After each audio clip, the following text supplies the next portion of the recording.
The Galaxy S25 Edge is remarkably thinner and lighter than your average flagship model, complete with the same One UI 7 experience and Galaxy AI features found on the S25 Ultra. But despite its impressive design, the S25 Edge's biggest shortcoming is its battery life performance. Apart from foldable phones, the designs of today's best phones haven't really changed all that much over the last decade I have been reviewing them. Each iteration has continually produced bigger phones, which seems to satisfy the appetite of what people crave. Samsung's taking a slightly different approach with the Galaxy S25 Edge, and I'm still not sure it's the right strategy. Although the S25 Edge looks very much like any other ordinary slate from the front and back, Samsung's focusing on its thin construction as a big selling point, all while including similar hardware as the S25 Ultra and other flagship models. But at the same time, the $1,099 starting cost of the Galaxy S25 Edge, which makes me wonder if the cost is really worth it, especially when the Galaxy S25 Ultra isn't too far off at $1,299. There is also the Galaxy S25 Plus to consider at $999, which offers nearly the same exact hardware. Samsung certainly does make it hard on me to decide if the Galaxy S25 Edge is worth its cost. A phone this sleek is an engineering marvel on its own and surely deserves a premium cost attached to it, but there are trade-offs that I'll go into detail in the other categories. For $1,099, you get a phone with 256GB of storage. Upgrading to 512GB raises the price of $1,219. There are three color options to choose from: titanium silver, titanium jet black, and titanium icy blue. There's a part of me that wishes for a couple of extra choices, especially considering how a phone of this caliber begs to be naked to show off its best asset. Samsung does make an ultra thin case that doesn't add a whole lot of bulk, but it would be nice just to have a couple of extra colors to choose from. The Galaxy S25 Edge is now available globally with up to $630 off in savings with a qualifying trade-in.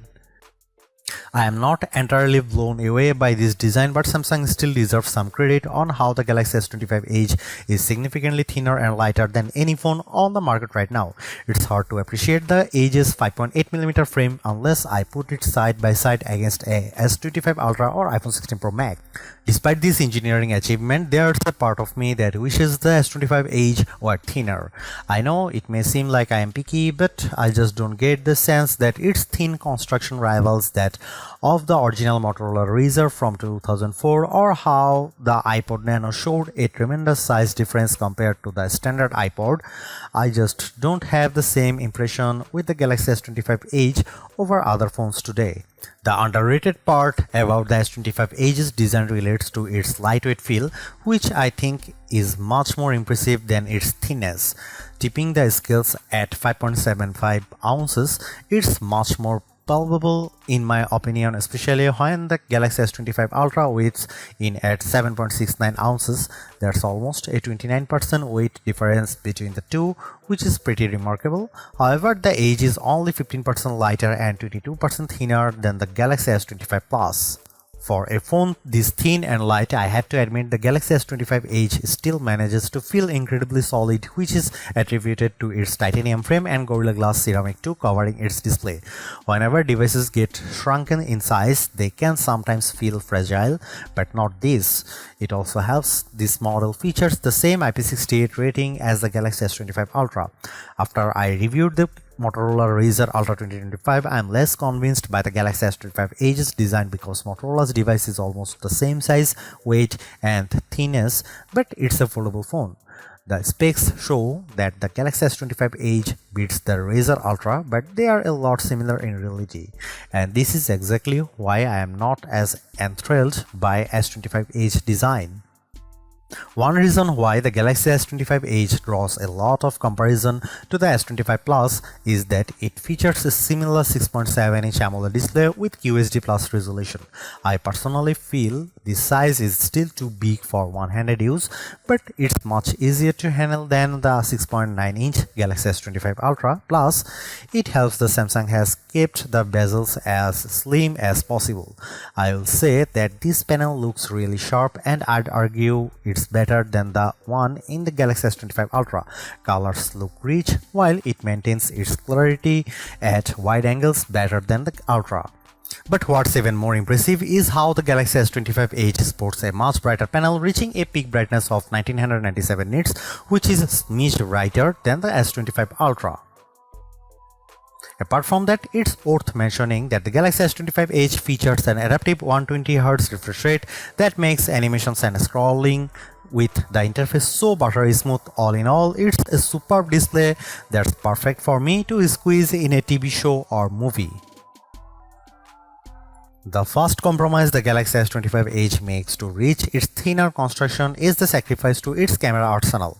The rest of Xiaomi's flagship line gets a triple camera array at the very least, but the Galaxy S25 Edge gets a dual camera setup instead, which consists of 200 megapixel main shooter paired with a 12 megapixel ultra wide. The trade-off here is that the Edge lacks a dedicated telephoto camera, which leaves all the zooming to its main camera.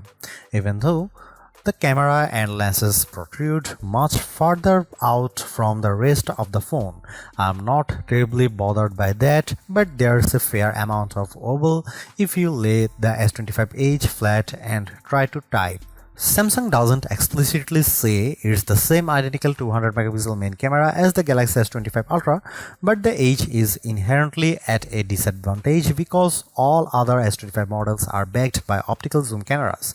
Around the front, there's a 12 megapixel selfie camera with a pinhole cutout for it. Here are some camera samples of the Samsung Galaxy S25 Edge.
Not only is the Galaxy S25 Edge the thinnest Galaxy S phone to date, it's also one of the most powerful as well, courtesy of its Snapdragon 8 Elite chipset and generous 12GB of RAM.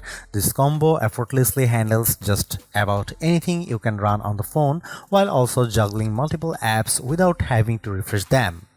Benchmark scores also validate processing power with average Geekbench 6 single and multi-core scores of 3129 and 9916 respectively for the S25 Edge. Interestingly, these scores are better than the Galaxy S25 Ultra but behind the S25 Plus ever so slightly. I don't notice any difference in terms of its real world performance as the S25 Edge delivers the same GP response with everyday actions such as opening apps, surfing the web, watching videos and more. Due to how Samsung shaves off a lot of space inside the phone, the Galaxy S25 Edge features a newly configured vapor chamber to mitigate heat building. Although I don't see a tremendous difference in how games I play religiously run on the Galaxy S25 Edge, 3D Mark benchmark scores reveal it's not as good as the S25 Plus or S25 Ultra. The S25 Edge's 149.18 FPS average frame rate with 3D Mark's Wildlife Unlimited test isn't as fast as the other two phones, though this frame rate is still incredibly smooth. Clearly, the biggest compromise in engineering a phone this thin is that the battery isn't going to be as big, and as a result exposes the Galaxy S25 Edge's biggest weakness. The 3900 mAh battery inside is quaint by flagship standards, as the S25 Plus and S25 Ultra offer larger 4900 mAh and 5000 mAh batteries respectively. With the S25 Edge set to adaptive refresh rate, the phone posted an average battery life of 12 hours and 24 minutes in our benchmark test, far less than the other two S25 models. I also think it's worth including the Razer Ultra 2025 in this conversation too, just because it has 4700 mAh battery and similar size, yet the Razer still beat the S25 Edge with its time of 15 hours and 42 minutes. In my day-to-day use, I noticed the S25 Edge draining its battery faster than other phones, to the degree that I have to charge it at some point during my workday. Despite the other efficiency of the Snapdragon 8 Elite, it's evident here that it's not enough to offset the small battery of the Galaxy S25 Edge. Now, I wouldn't be as critical if the S25 Edge could charge really fast in a short time, but Samsung caps the S25 Edge's wire charging speed at 25 watt. It would have been nice to get 45 watt charging instead to match up better with the Galaxy S25 Plus and S25 Ultra. After 15 and 30 minutes of charging, the S25 Edge's battery capacity goes to 27% and 54% respectively. The Ultra, with its larger battery, reached 37 and 71% in those times. Luckily, there is no compromise with the software in the Galaxy S25 Edge. That's because it packs the latest One UI 7 experience on top of Android 15, along with the latest set of Galaxy AI features that arrived with the rest of the S25 series. This consists of newer editions like the Now Brief and Now Bar, with the latter acting very much like Apple's Dynamic Island and Live Tiles to give me previews and mini players of certain apps. Cross-app actions is here as well, and the AI agents it uses play nicely with the native apps, like being able to search for the next Yankees game and adding to it my calendar. Like the other S25 models too, the S25 Edge suffers from a lack of deeper third-party app support for greater functionality. In terms of generative AI, the Galaxy S25 Edge has the same editing tools I have leaned on with the rest of the Galaxy S25 series, like Generative Edit to erase objects with AI assistance, Sketch to Image for taking my crude drawing and making them a photorealistic, Audio Eraser to take out background noise from my videos, and Portrait Studio that applies an artistic touch of my selfie. When it comes to productivity, the Galaxy S25 Edge is just as superb in the area, with key features such as multi-window that allows for up to 3 apps to run simultaneously on its large screen. It's not as intuitive as the Galaxy Z Fold 6, but it still gets the job done. The Galaxy S25 Edge also has my favorite Samsung feature, DeX, which allows me to connect it to a monitor for the desktop-like experience. I can tell you how this has saved me a number of times when I left my laptop at home, so being able to tap into this adds more value to the Galaxy S25 Edge. There is no arguing that the software is just as rich and deep as the rest of the Galaxy S25 series, so I'm happy there is no compromise here. In fact, the Galaxy S25 Edge gets the same 7 years of major Android and security updates that will keep on adding new tools and features. I really want to like the Galaxy S25 Edge, but it's difficult because I was hoping for much more out of this thin phone. First and foremost, the biggest trade-off in making me a phone this thin and light is that the battery life is compromised in a big way. I wouldn't be as critical about that if the charging speed were faster, but it isn't. The Edge's build construction serves as a precedent for all phones going forward, but it does pose a conundrum in the sense of how much value it offers by doing this. Again, I have to point out the Galaxy S25 Plus and its $999 cost. That's $100 less than the S25 Edge, but the S25 Plus still offers a thin and light design of its own, along with a dedicated telephoto camera, a larger battery that lasts much longer, and a faster 45 watt charging speed. At the same time, I have to include flip style phones like the Motorola Razr Ultra 2025 into the conversation because it too has a thin design. Sure, it's more expensive at $1,299, but it has double the storage capacity, longer battery life, and a distinct advantage of being a foldable phone. For me, it offers more utility than the Galaxy S25 Edge thanks to its foldable design and outer screen. And finally, there's the Samsung Galaxy S25 Ultra at $200 more than the Galaxy S25 Edge. You will have to deal with a thicker and heavier phone, but I think those concessions are well worth it because of how the Ultra has better zooming capabilities with its camera's outstanding battery life, faster charging, and the extra utility of the S Pen. Plus, it has a larger screen to round it out. I think I would be more impressed in the Galaxy S25 Edge if Samsung made it even thinner while also shrinking down the size of the phone, but still packing the same chipset and cameras. Samsung's lineup is already dominated by several phones with a 6-inch displays, but it would have been different if there was another small phone option. The Galaxy S25 Edge is an okay start to this trend, but its successor is going to need to do a lot more to really differentiate itself from the pack.